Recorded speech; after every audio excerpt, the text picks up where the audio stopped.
Olá pessoal, hoje eu estou com esse transformador de micro-ondas, ou parte dele, né? Ele tem um enrolamento primário aqui e tinha um enrolamento secundário aqui em cima. Eu retirei. Então ele funcionava assim, ó, entravam aqui 220 volts da rede elétrica, corrente alternada, e saía aqui 2000 volts aproximadamente. Então eu retirei o secundário e iria fazer o seguinte: eu ia pegar uma bobina parecida com a do primário, né? Uma bobina do enrolamento primário, e colocar aqui em cima também. E olha que eu tenho vários transformadores de micro-ondas aqui e não encontrei uma bobina que se encaixasse aqui perfeitamente. Então eu vou fazer o seguinte: eu vou pegar essa outra bobina, ainda com o restante do núcleo, e vou colocar aqui em cima. Então eu vou criar um transformador que vai ficar feio pra caramba aí, né? Mas vai servir aos nossos propósitos aqui. Então eu vou criar um transformador que tem um enrolamento primário igual ao do secundário, né? Então vão entrar 220 volts aqui e vão sair 220 volts aqui. Para que serve isso? Acompanhe o vídeo.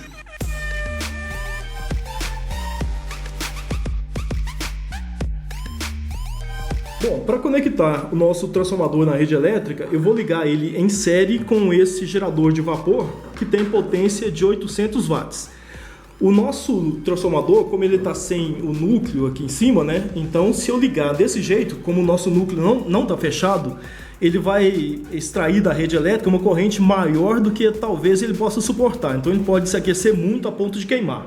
Então, para limitar a corrente que passa por ele, eu vou ligar esse aquecedor que tem potência de 800 watts em série com ele. Então eu garanto que a potência que ele dissipa aí não vai passar de 800 watts. Bom, então essa bobina primária está ligada em série com o gerador de vapor, e agora nós vamos colocar o núcleo da bobina secundária aqui em cima e vamos ligar na tomada.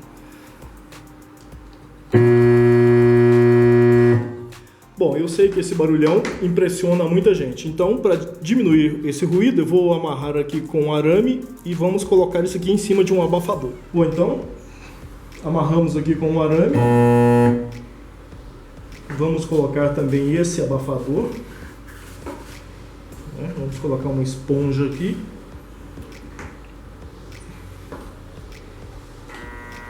Bom, diminuiu bem. Bom, então olha o que acontece aqui. Aqui na saída aqui eu não sei se chega a 220, mas pelo menos tensão suficiente para acender essa lâmpada nós temos, né? É uma lâmpada halógena, 220 volts, 70 watts.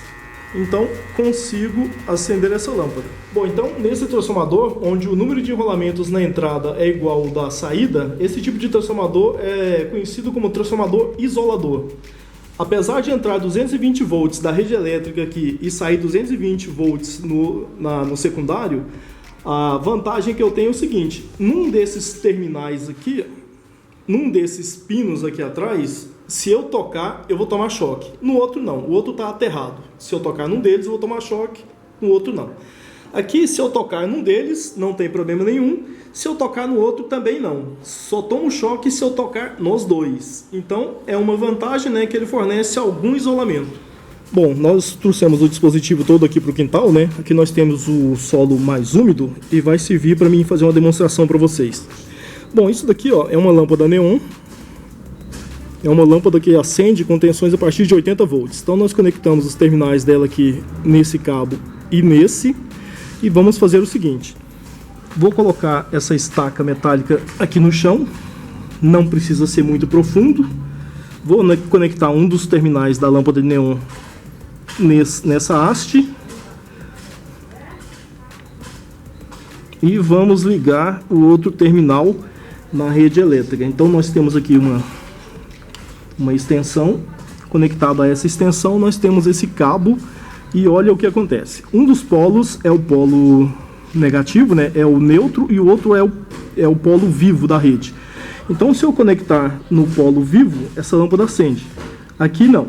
Então, isso é equivalente a, se eu tocar nesse polo, eu tomaria choque. E nesse daqui, não.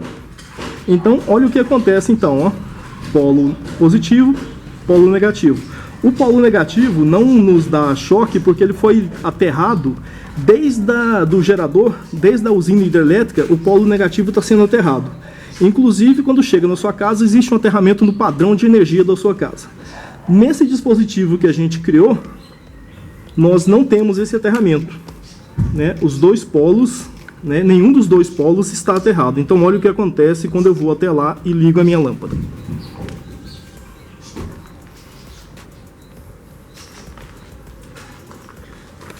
Bom, então, primeiro, né, deixa eu mostrar que isso daqui está funcionando. Ah, deixa eu ligar, né? Bom, então olha aqui. Tem uma lâmpada aqui. Ela acende, então existe corrente, tensão elétrica aí. Mas olha o que acontece quando eu ligo aquela lâmpada neon, né? Esse polo não dá choque. Esse também não, né? Ela não acende nenhum deles. E continua ativo, né? E ó, não tomaria choque aqui, nem aqui. Agora, por que é então que as concessionárias fazem isso, né? Por que é que elas aterram um dos polos da rede elétrica para ficar perigoso, para a gente tomar choque na casa da gente? Não. O objetivo desse aterramento é o seguinte, é proteger a rede elétrica de descargas atmosféricas, né? Então, durante uma tempestade, se uma descarga de um raio atinge a rede, se não tivesse o aterramento, ela iria chegar nas residências, né? Então, com o aterramento, essa descarga é transferida para a terra, protegendo toda a rede, né? Inclusive as pessoas dentro de casa. Então é isso daí, pessoal. Espero que vocês tenham gostado e até o próximo.